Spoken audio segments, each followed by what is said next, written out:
En el invierno del año 2000, una actriz revelación apareció como una estrella fugaz, deslumbrando a todos. Su nombre era Sofía Romero. Tras darse a conocer con un refrescante anuncio de zumo de naranja, su rostro angelical y su sonrisa radiante la catapultaron rápidamente a la fama, participando en programas de variedades, series de televisión e incluso presentando un programa de radio. Su nombre estaba en boca de todos. Una madrugada de aquel año 2000, tras terminar su programa de radio en directo, Sofía Romero regresó a casa en el coche de su manager. Él la dejó frente a su portal y Sofía, como de costumbre, se despidió con un "nos vemos mañana" antes de caminar hacia la entrada del edificio. Esa fue la última vez que alguien la vio. A partir de ese momento, desapareció del mundo. La actriz revelación del momento se había desvanecido sin dejar rastro. ¿Había sido un secuestro? ¿O una desaparición voluntaria? No había testigos, ni se encontró pista alguna. A pesar de una investigación policial a gran escala, no se halló ni una sola huella de ella. Era un suceso inexplicable. Con el paso del tiempo, el caso fue archivado como una desaparición sin resolver. El tiempo transcurrió implacable. 2 años después, una noche, la madre de Sofía, que esperaba a su hija sentada a solas en el frío salón, de repente gritó y corrió hacia el televisor. Con una expresión de incredulidad, miró fijamente la pantalla y exclamó: «Esa es mi Sofía. Es mi hija, Sofía». ¿Acaso su hija, desaparecida sin dejar rastro 2 años atrás, había aparecido realmente en la pantalla del televisor? ¿Qué fue lo que horrorizó tanto a la madre? ¿Dónde había estado Sofía Romero todo ese tiempo? ¿Qué ocurrió realmente aquella noche frente a su casa? A continuación, en el archivo criminal de Héctor Montero, desvelaremos, una a una, las terribles verdades que se ocultaban tras la deslumbrante vida de una estrella. Gracias. Seguiré trabajando duro. Antes de empezar, no olviden suscribirse y dar a me gusta. Su apoyo es fundamental para sacar a la luz los casos sin resolver. Comienza el archivo criminal de Héctor Montero. En noviembre del año 2000, el frío llegó a Madrid antes de lo habitual. En esa estación en la que un viento helado ocupaba el lugar de las hojas caídas, un viejo edificio de apartamentos en el barrio de Chamberí se sumía en un silencio absoluto al llegar la madrugada. El reloj marcaba las 2:40. En esa fría madrugada, cuando la escarcha comenzaba a posarse sobre los bajos muros, una furgoneta negra entró deslizándose suavemente. Era el vehículo de Javier García, el manager, que traía de vuelta a la joven actriz Sofía Romero tras su programa de radio en directo. Dentro del coche, solo se oía el suave murmullo de la calefacción. «Ya hemos llegado, Sofía». «Entra con cuidado», dijo Javier con voz amable desde el asiento del conductor. Sofía, recogiendo su bolso, respondió: «Gracias, Javi. Tú también has trabajado mucho hoy. Conduce con cuidado, y nos vemos mañana». A pesar del evidente cansancio tras la energía derrochada en el programa, Sofía no perdió su característica sonrisa radiante. Se despidió con un ligero gesto de la mano y caminó hacia el edificio. Javier declararía más tarde que la vio desaparecer en el interior del portal. Dijo que no giró el coche hasta que su figura se perdió por completo en la oscuridad. El aire de la noche era cortante como un cuchillo y la farola de la calle parpadeaba débilmente. Esa fue la última imagen que alguien tuvo de Sofía Romero. A las 6 de la mañana del día siguiente, la madre de Sofía se despertó con un sobresalto en el sofá del salón, donde se había quedado dormida. No había oído a su hija llegar en toda la noche. «Sofía, hija, ¿has llegado?», preguntó la madre con voz temblorosa, pero no hubo respuesta. Miró en la habitación de su hija. La cama estaba exactamente igual que la mañana anterior. No había en el cuarto el calor que debería haber si su hija hubiera entrado. En la habitación vacía, solo Toby, el perro que Sofía había rescatado, temblaba acurrucado en un rincón. Normalmente, Toby la habría recibido moviendo la cola, pero ese día se limitó a mirarla con ojos tristes y a gemir en voz baja. Pensó que tal vez había llegado de madrugada y se había marchado ya, pero al mirar en la entrada, vio que las zapatillas de deporte de su hija seguían allí. Esas zapatillas que siempre se ponía cuando salía temprano por la mañana estaban perfectamente colocadas. Su hija no había vuelto a casa la noche anterior. Llamó a su móvil. El teléfono sonó un par de veces y luego se cortó. Volvió a llamar y se cortó de nuevo. Fue en ese momento cuando un escalofrío recorrió el corazón de la madre. Llamó a la agencia de representación.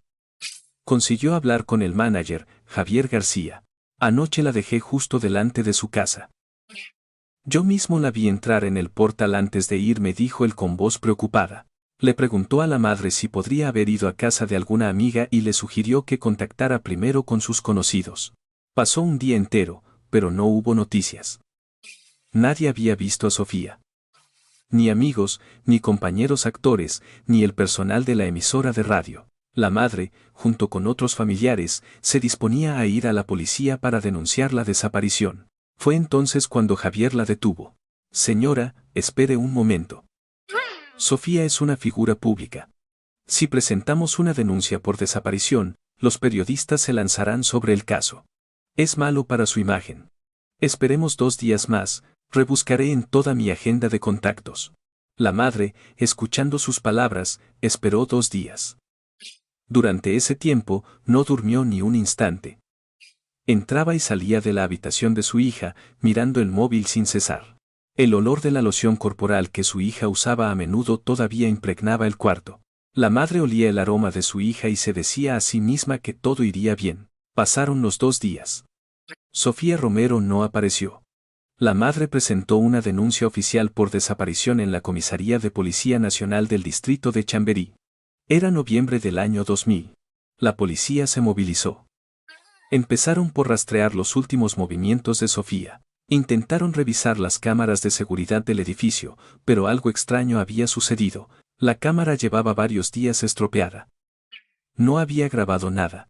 Afortunadamente, una cámara cercana desde otro ángulo captó una furgoneta negra dirigiéndose hacia el edificio esa madrugada. Sin embargo, la calidad de la imagen era baja. No se podían distinguir ni la matrícula ni el rostro del conductor. Buscaron testigos. No había ninguno. Si hubiera sido un secuestro, debería haber habido una llamada pidiendo un rescate. Pero no hubo ninguna comunicación. Esa noche, dentro de la casa, Toby, el perro callejero que Sofía había rescatado y cuidado, estaba sentado frente a la puerta de entrada. Miraba hacia la puerta, inmóvil, aunque le pusieron comida en su cuenco, no comió. De vez en cuando, lloraba en voz baja y brevemente. Como si creyera que su dueña volvería pronto, Toby comenzó a vigilar la puerta de entrada a partir de ese día. Pasó un día, 2, una semana, y su comportamiento no cambió. La investigación policial no encontró un rumbo claro desde el primer día. Una mujer de 25 años había entrado en su edificio de apartamentos y había desaparecido sin dejar rastro. Esa noche, en aquel callejón, no quedó ninguna prueba que pudiera revelar la verdad. Sofía Romero, nacida en Madrid en la primavera de 1976, fue una niña excepcionalmente alegre desde pequeña.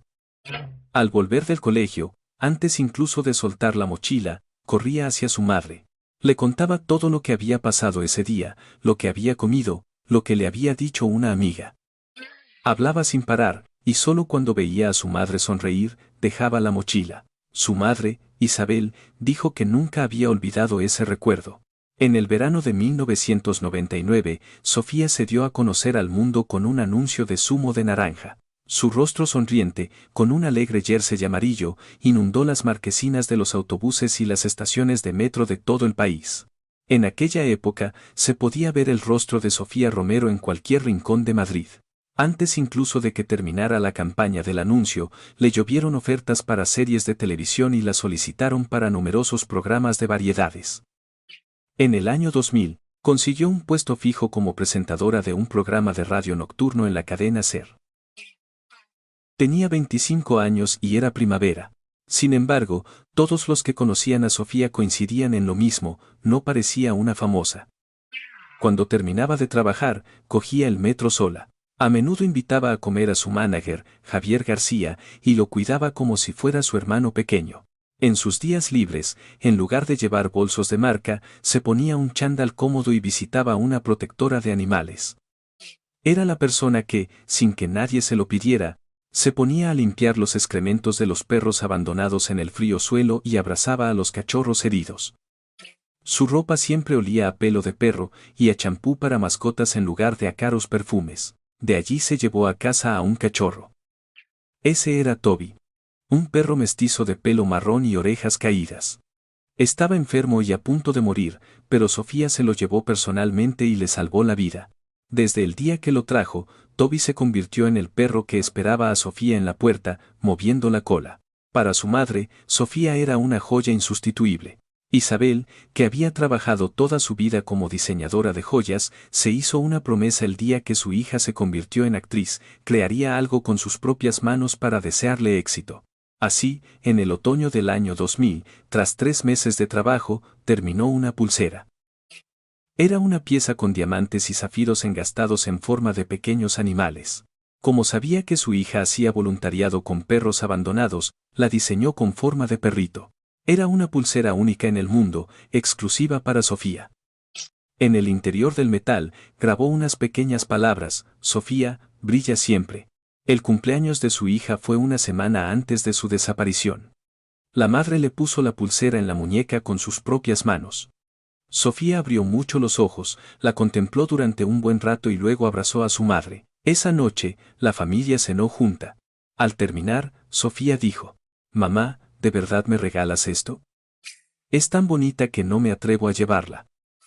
Te juro que no me la quitaré hasta el día que me muera. Mamá, cuando gane mucho dinero, te compraré el diamante más grande del mundo para tu mano». Nadie podía imaginar que esas serían sus palabras en su última cena de cumpleaños.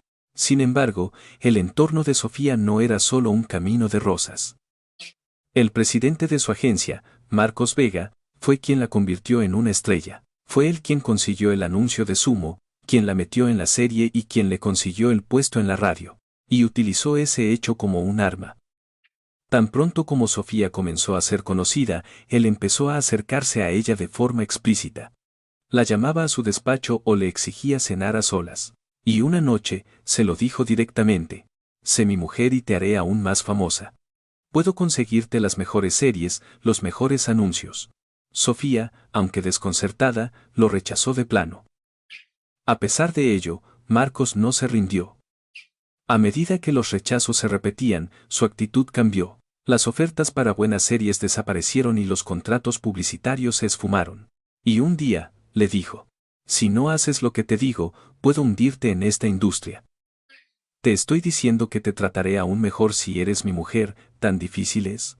Sofía no se atrevió a contarle esto ni a su madre ni a su novio. Lo estaba sufriendo en silencio. Y aún así, cada día iba a trabajar, presentaba su programa de radio y sonreía radiante ante sus fans. Nadie sabía el peso y la presión que se escondían detrás de esa sonrisa. Justo antes de su desaparición, su novio, Daniel López, también estaba pasando por un mal momento. Daniel era el hombre con el que Sofía salía en secreto desde mucho antes de convertirse en actriz. Pero en aquella época, el ambiente en el mundo del espectáculo era muy diferente al de ahora. Que se supiera que una actriz tenía novio era prácticamente el fin de su carrera. Por eso, se veían en secreto, sin que nadie lo supiera. Pero un mes antes de la desaparición, Daniel vio por casualidad en el móvil de Sofía los mensajes que intercambiaba con Marcos Vega. Al leer el contenido, le temblaron las manos. No podía soportar la idea de un hombre exigiéndole a su novia que se acostara con él. «No puedes dejar de ser actriz. ¿De verdad tienes que seguir en esto aguantando estas cosas? Déjalo, yo te mantendré». La presionó Daniel. Por ese motivo, tuvieron una gran discusión. Y sin que esa pelea se hubiera resuelto, Sofía desapareció. La familia cercana, el manager, el novio, el presidente de la agencia, todos podían ser sospechosos. Había demasiados intereses entrelazados en el entorno de Sofía. Sin embargo, el primer nombre que vino a la mente de la policía fue otro: el acosador que había intentado secuestrar a Sofía. Apenas 2 meses antes del incidente, en septiembre del 2000, en un oscuro callejón del barrio de Chamberí, Sofía Romero ya se había enfrentado a la muerte. Al salir del trabajo tras su programa de radio, un acosador que se autodenominaba fan incondicional le bloqueó el paso. «Soy un gran fan tuyo, Sofía. Te estaba esperando. ¿Podemos hablar un momento?». A pesar de su traje impecable y sus modales educados, sus ojos brillaban con locura. En un instante, metió a Sofía a la fuerza en su coche y comenzó a conducir a más de 160 km/h. Secuestró a una actriz de madrugada y condujo con ella por los alrededores de Madrid durante 1 hora y media. En ese momento, Sofía logró pulsar discretamente el botón de llamada de su móvil para alertar a su manager de su ubicación. Su manager, Javier García, acudió rápidamente, interceptó el coche y la rescató. El acosador, en ese mismo momento, juntó las manos y suplicó: «Solo soy un fan. Solo quería hablar un poco. Siento mucho haberla forzado a entrar». La agencia decidió resolver el asunto discretamente para evitar un escándalo. No hubo denuncia policial. Sin embargo, la historia se filtró de alguna manera y acabó en los periódicos. Y en los medios, comenzó a circular una versión completamente diferente. El falso secuestro de una actriz novata.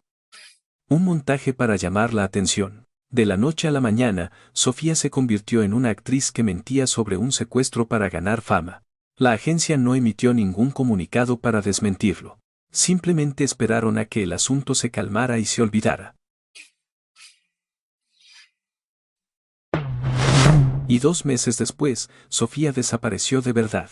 La policía citó a aquel acosador. Resultó ser un oficinista normal y corriente de 32 años.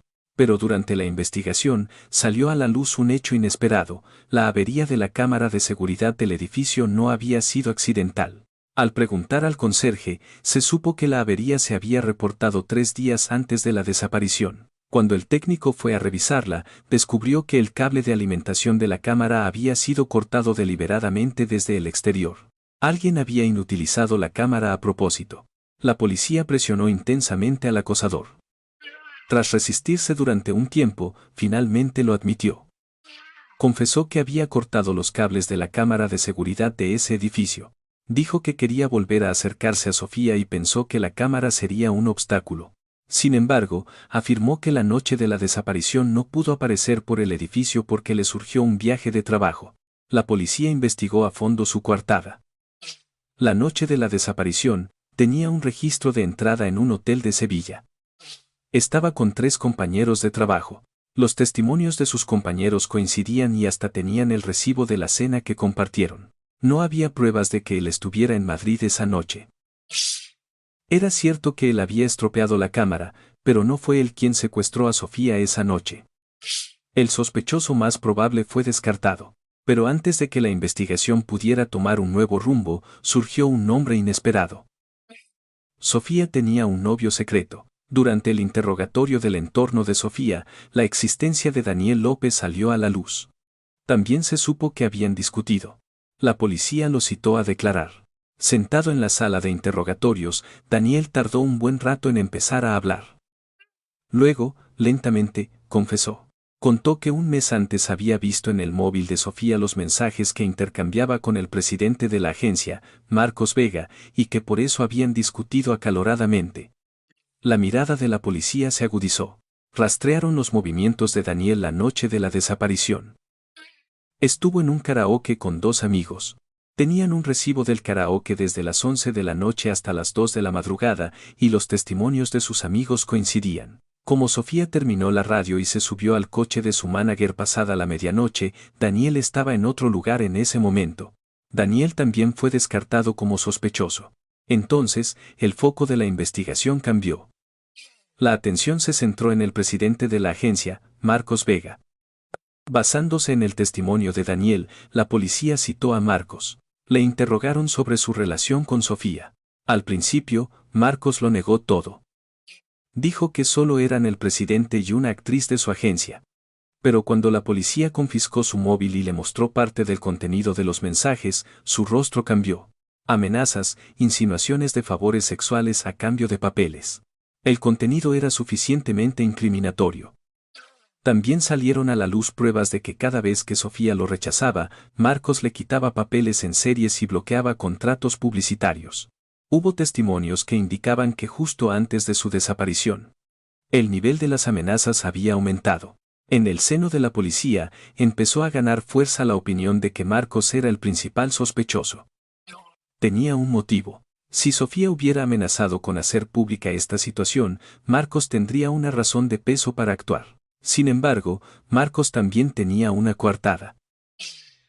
La noche de la desaparición, estuvo en un reservado de un club de lujo en el barrio de Salamanca con gente de negocios.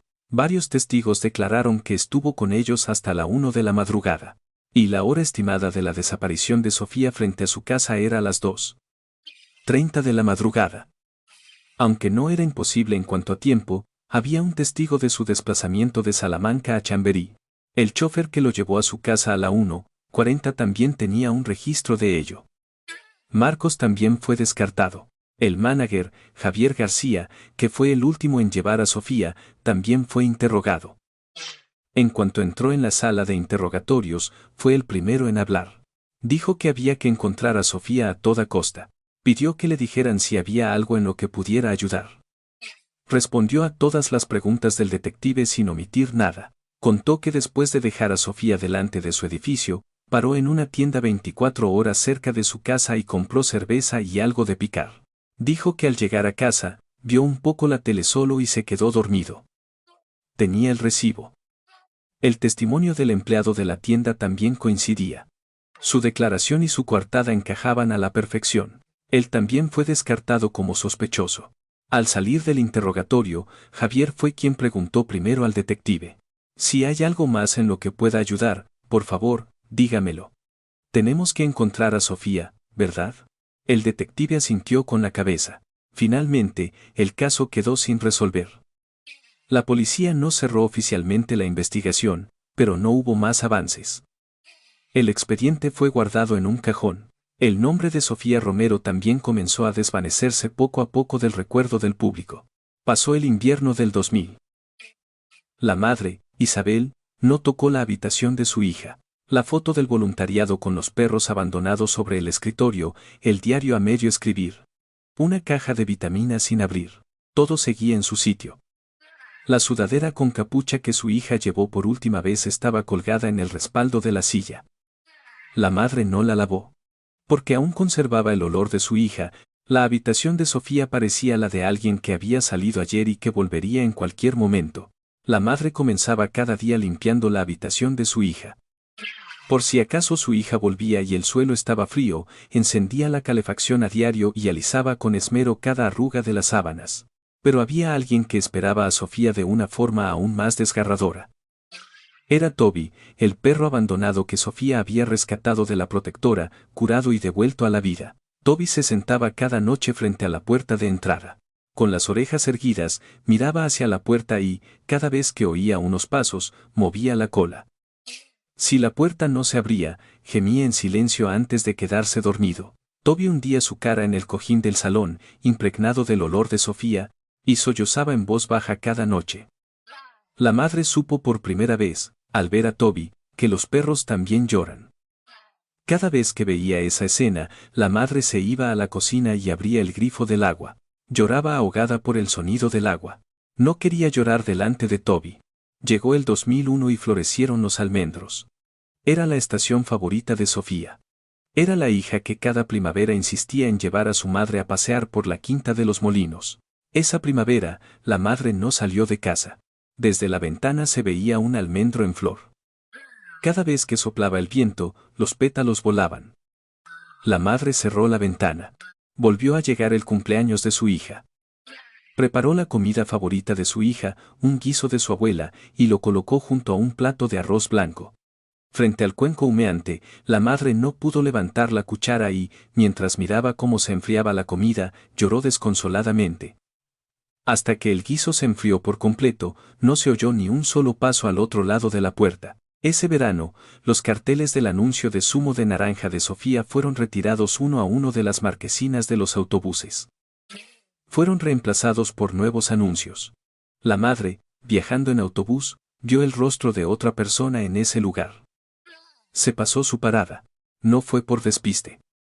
Simplemente quería seguir sentada. En otoño de 2001, la investigación estaba prácticamente paralizada. Cambiaron al detective encargado del caso. El nuevo detective leyó el expediente desde el principio, pero no encontró ninguna pista nueva. El expediente de la desaparición de Sofía Romero fue guardado en el archivo de pruebas. El polvo comenzó a acumularse. Por esa época, el manager Javier García se cambió a otra agencia. Allí se encargó de un nuevo actor revelación. Entre sus compañeros, tenía fama de ser un manager diligente y responsable.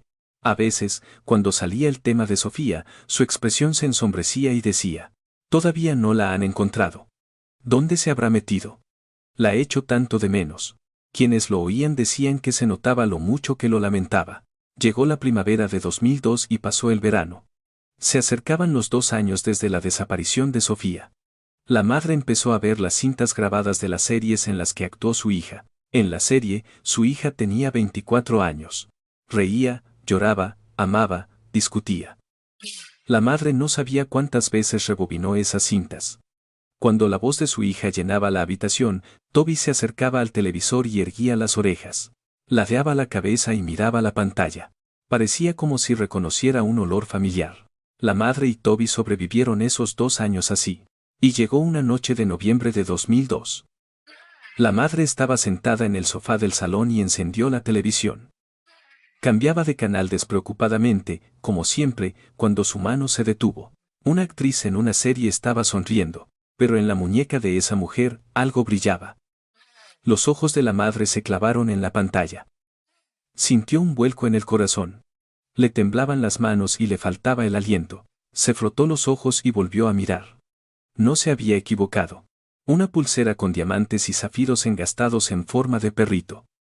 La única en el mundo, la que ella misma había hecho y le había puesto en la muñeca a su hija. Una voz temblorosa resonó en el salón vacío.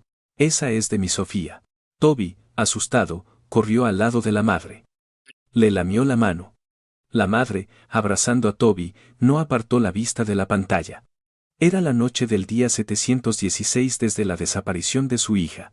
Esa misma noche, la madre corrió a la comisaría. Era casi de madrugada, pero no podía esperar. Le temblaban las manos al salir de casa dejando a Toby solo. Incluso en el taxi, si cerraba los ojos, veía esa escena. La pulsera brillando en la pantalla, los diamantes y zafiros en forma de perrito. Aunque no podía ver las palabras grabadas en el interior del metal, la madre estaba segura. Solo había una pulsera como esa en el mundo. Porque la había hecho ella. Le explicó la situación al agente de guardia en la comisaría de Chamberí. Al principio, el agente se mostró escéptico. Un caso de desaparición de hace 2 años.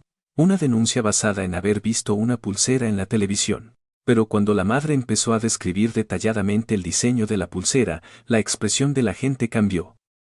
La forma del perrito, el color de los zafiros, la inscripción en el interior. A la mañana siguiente, la madre incluso llevó los bocetos de la pulsera que ella misma había diseñado y fabricado. La investigación se reabrió. La policía contactó primero con la cadena de televisión que emitía la serie. Consiguieron la cinta del capítulo en cuestión. Detuvieron la imagen y la ampliaron. La compararon con los bocetos que había traído la madre. La forma de la pulsera, la disposición de las piedras, la forma del cierre, todo coincidía. Entonces, ¿de quién había recibido esa pulsera la actriz que la llevaba en la serie? La policía la citó para interrogarla. Ella se mostró visiblemente nerviosa. Dijo que la pulsera no era suya. Explicó que el día de la grabación necesitaba un accesorio y un conocido le dijo que tenía una pulsera bonita y se la prestó solo por un día. Dijo que se la devolvió justo después de terminar la grabación. ¿Quién es ese conocido?, preguntó la policía. Ella dio un nombre. Javier García. Un silencio se apoderó de la comisaría. El detective a cargo rebuscó en el expediente. Según los registros de la investigación de hacía 2 años, era el manager que había llevado a Sofía en coche hasta la puerta de su casa la noche de su desaparición. La policía citó a Javier García. Cuando entró en la sala de interrogatorios, no mostró ni un ápice de nerviosismo. De hecho, fue el primero en hablar. Me han llamado por la pulsera, ¿verdad? Se lo explicaré. Habló con calma. Dijo que la noche que dejó a Sofía en casa, más tarde, al limpiar el coche, encontró la pulsera en el suelo. Pensó que se le había caído a Sofía y la guardó, pero que con el ajetreo de la vida, se le olvidó por completo. Dijo que hacía poco, al ordenar un cajón, la encontró de nuevo, y como una actriz conocida suya necesitaba un accesorio para una grabación, se la prestó por un momento. Su voz no temblaba, su mirada tampoco, pero el detective no se detuvo. ¿Sabe cuánto vale esa pulsera? Javier se detuvo un instante antes de responder. Era una joya hecha a mano con diamantes y zafiros. Su valor superaba los varios miles de euros. La encuentra en el suelo del coche, pudiendo ser una pertenencia de una persona desaparecida, y durante 2 años no dice nada y la guarda en un cajón. ¿Le parece eso lógico? Fue entonces cuando Javier bajó ligeramente la mirada. Dije que se me olvidó. Fue una época muy ajetreada y estresante.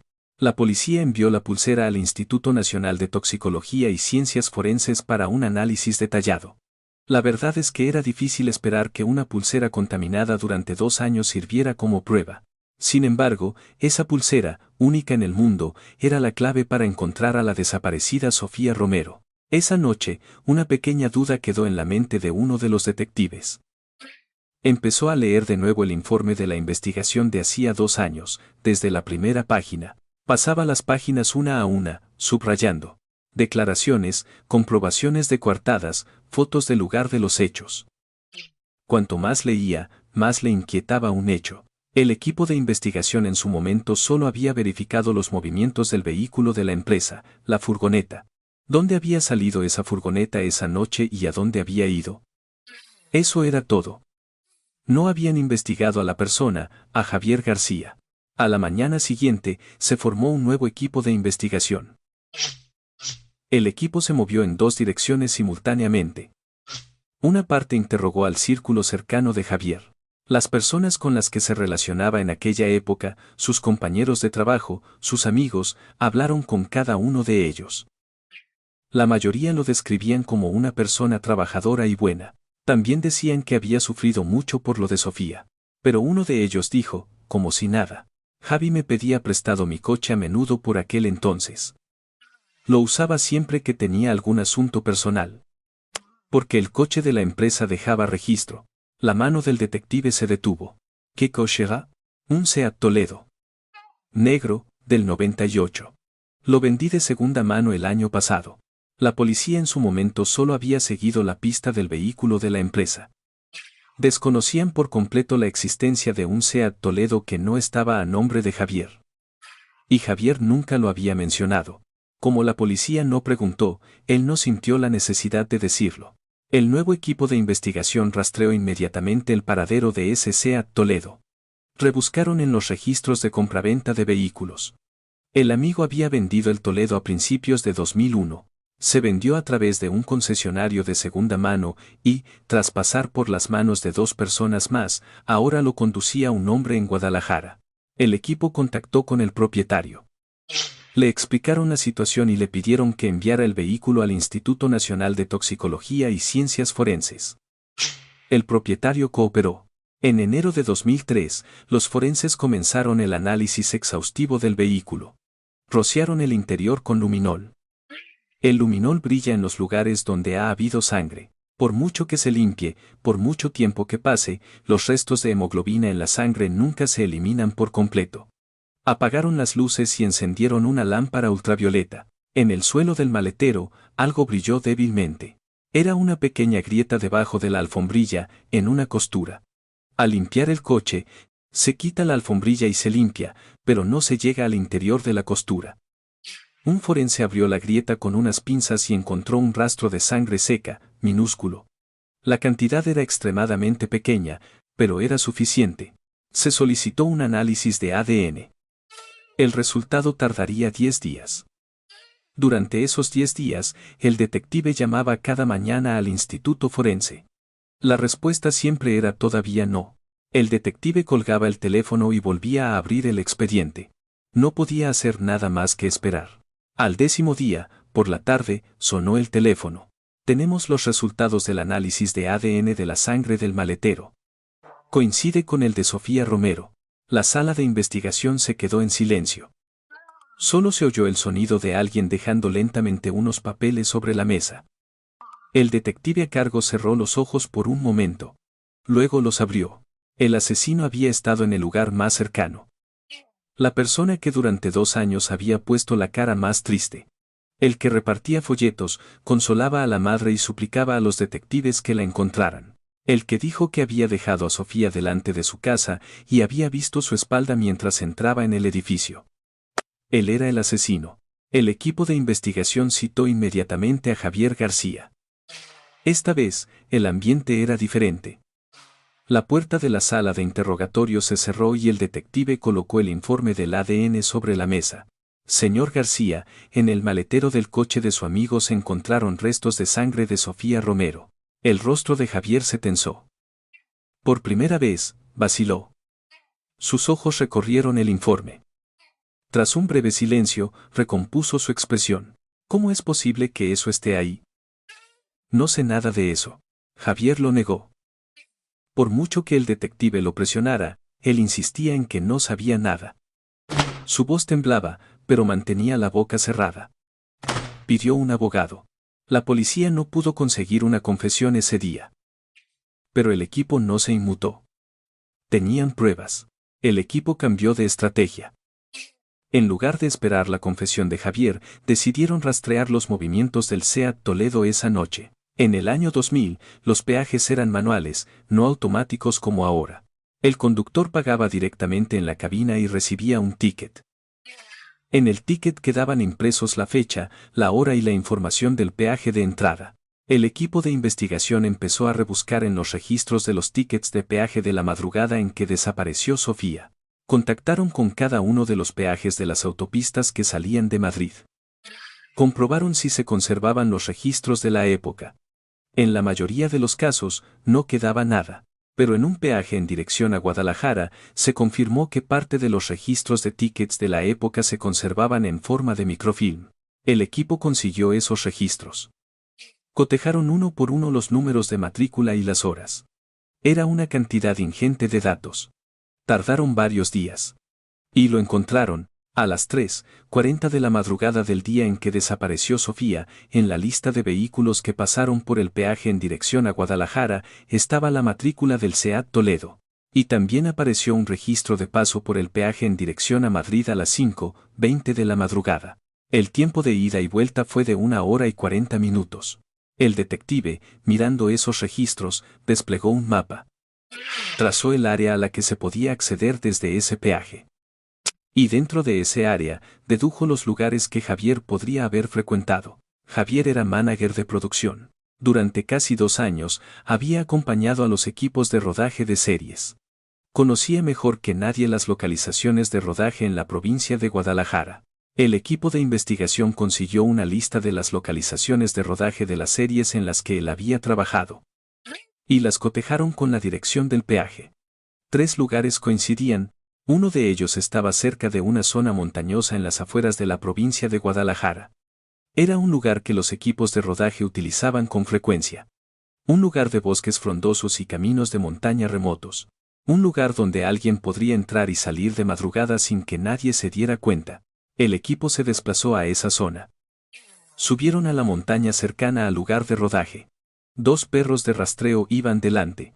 Perros que se mueven siguiendo olores. Perros que encuentran con el olfato lo que el ojo humano no puede ver. Rastrearon un lugar desde el punto donde el camino se adentraba en la montaña. Era un bosque en noviembre, cubierto por una gruesa capa de hojas secas. Los pies se hundían y las ramas arañaban la cara. Al 5.º día de búsqueda, a 1 kilómetro de la carretera, uno de los perros se detuvo de repente.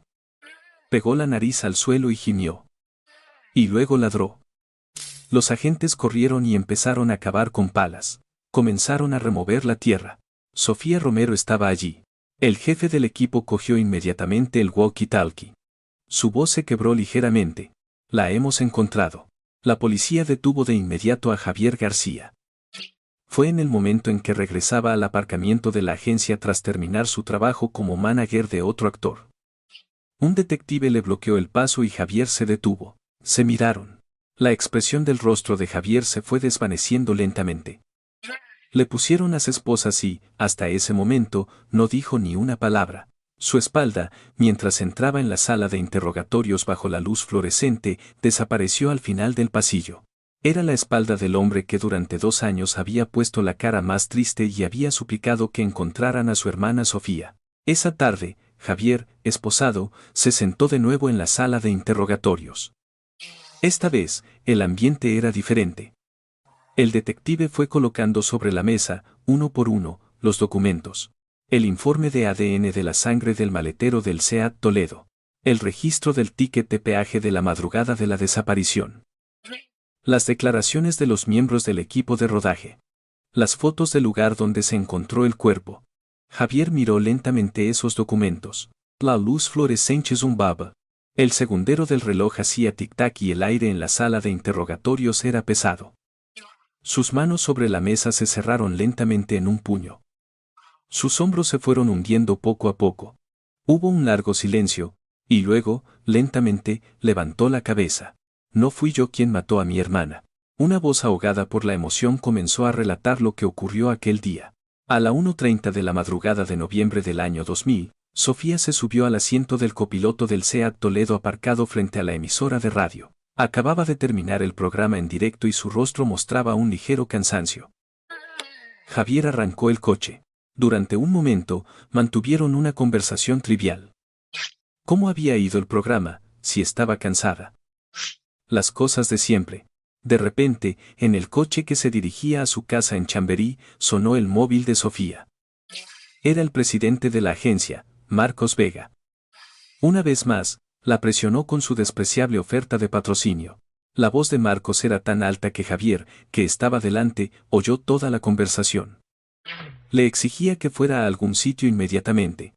Le decía que ya era hora de que hiciera lo que él decía, que si se negaba, no habría ni próxima serie ni próximos anuncios. Sofía guardó silencio durante un rato. Luego, en voz baja, dijo, «De acuerdo.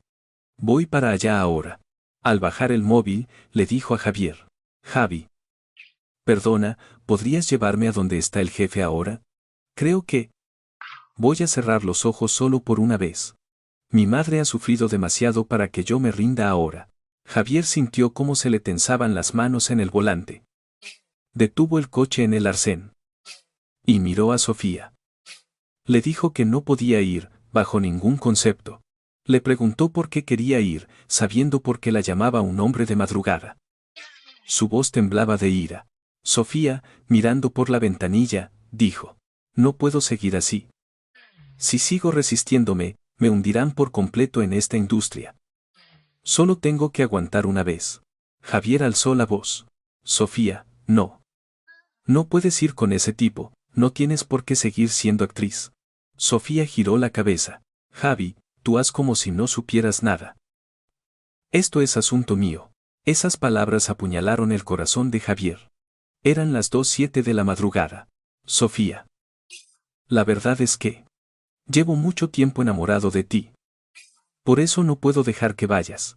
En el proceso de intentar detenerla, Javier acabó confesando sus verdaderos sentimientos.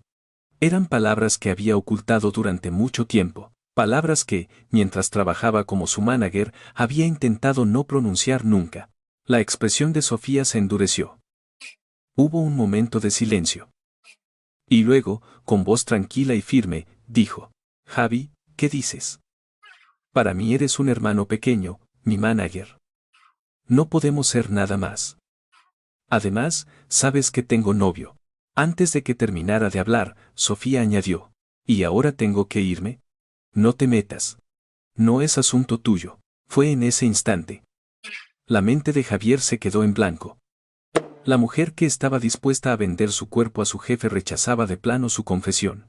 La idea de que, a pesar de que él había arriesgado su vida para salvarla del acosador, ella todavía lo veía simplemente como un empleado, se apoderó de él. La rabia de que la mujer que iba a convertirse en el juguete de su jefe pisoteara sin piedad su amor sincero. Porque era solo el manager.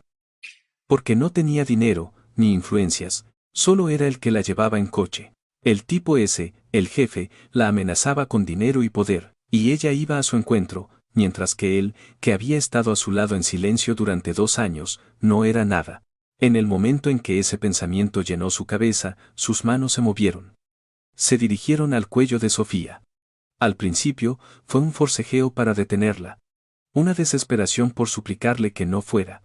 Pero la fuerza aumentó. Sofía intentó quitarle las manos de Javier con las suyas. La pulsera de su muñeca cayó al suelo del coche y su lucha se fue debilitando. A las 2:18 de la madrugada, todo se detuvo. Javier no pudo moverse durante un buen rato. Le temblaban las manos. Respiraba con dificultad, fuera. Todo estaba oscuro. La carretera estaba desierta. No había nadie. Apagó el móvil de Sofía y, lentamente, puso el coche en marcha. Se dirigió hacia la casa de Sofía en Chamberí. En su mente, pensaba una y otra vez en cómo podría encubrirlo. A las 2:40, aparcó el coche frente al edificio. Paró como de costumbre y le habló a Sofía, que yacía desplomada. Sofía, has trabajado mucho hoy también. Descansa, y como si nada hubiera pasado, se quedó parado un momento en ese lugar y luego dio la vuelta. Fue a la tienda 24 horas cerca de su casa y compró 2 latas de cerveza y algo de picar. Guardó bien el recibo. Cruzó la mirada con el empleado y asintió levemente. Volvió a casa, abrió la puerta, encendió la luz. Y la apagó de nuevo.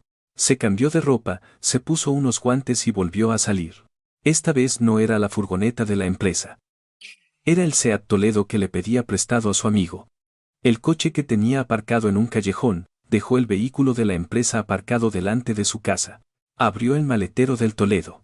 Trasladó a Sofía desde el maletero de la furgoneta. Las manos no dejaban de temblarle y los dientes le castañeteaban. Cerró el maletero. Se subió al coche y se dirigió a la autopista. A las 3:40 de la madrugada, pasó por el peaje en dirección a Guadalajara. Al coger el ticket, intentó no cruzar la mirada con el empleado del peaje. La carretera estaba desierta y las farolas pasaban a intervalos regulares. Era un camino poco transitado que conocía de ir y venir a los rodajes de las series. Un camino que podía recorrer con los ojos cerrados. Se desvió de la carretera y se adentró en un camino de montaña. Tras avanzar 1 kilómetro, detuvo el coche.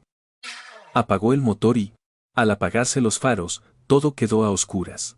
El aire de la madrugada en la montaña en noviembre era cortante como un cuchillo. Con una pala que tenía en el coche, cavó la tierra como un loco.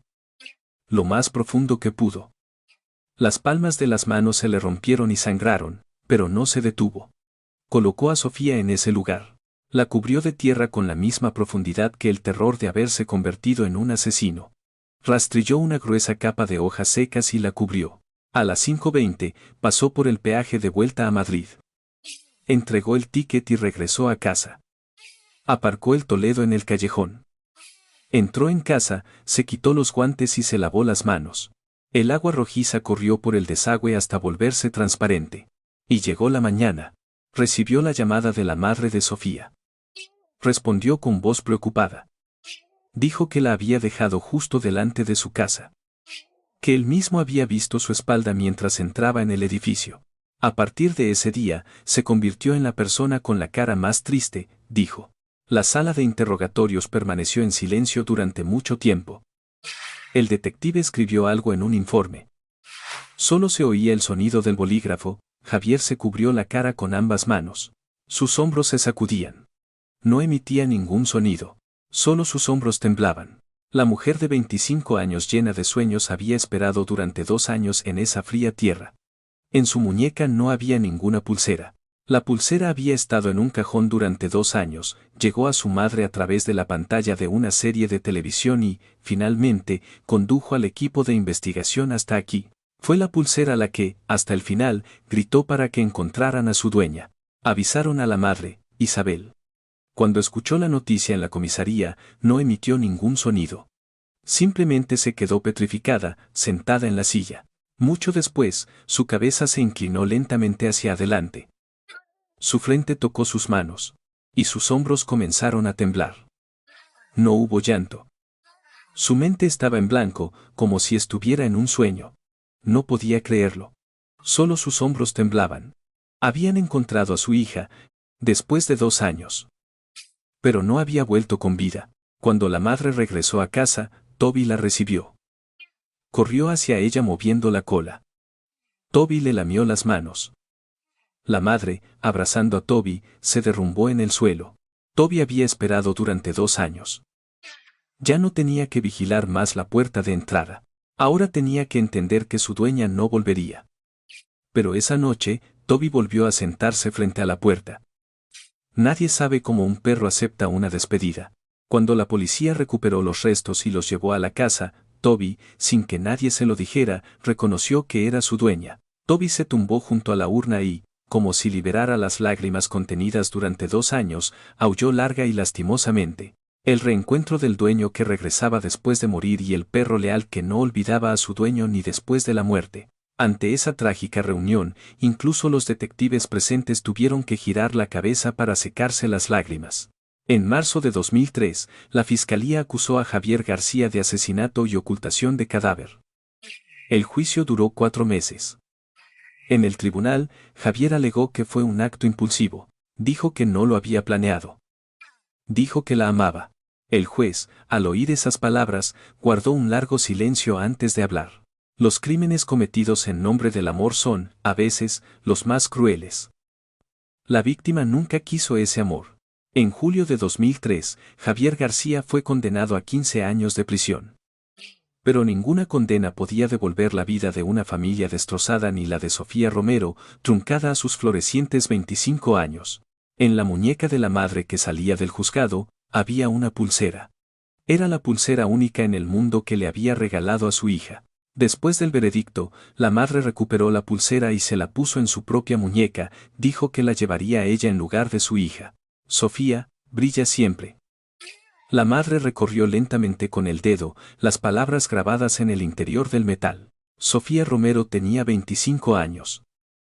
Con ese rostro que sonreía radiante en el anuncio de zumo de naranja. Con esa voz que se escuchaba en la radio de madrugada.